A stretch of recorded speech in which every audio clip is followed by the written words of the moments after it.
was supplementing with the breast milk, I was in probably the best shape of my life.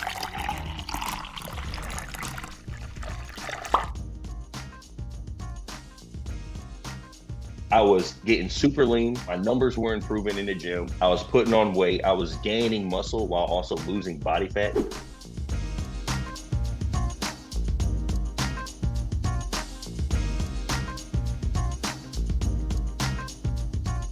I advise against it because it's not necessary. It's counterproductive because we do not have enough human milk to feed the most vulnerable babies. It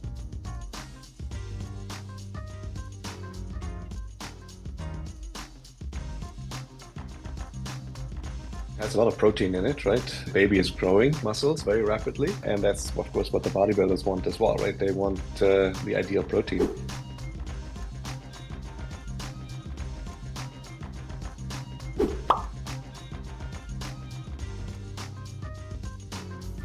If you have excess human milk and you want to donate that, please don't sell it on Craigslist. It needs to be tested. Human milk can be a vector for diseases like HIV or hepatitis. So if you buy that, you're exposing yourself to the risk to contract some of those diseases.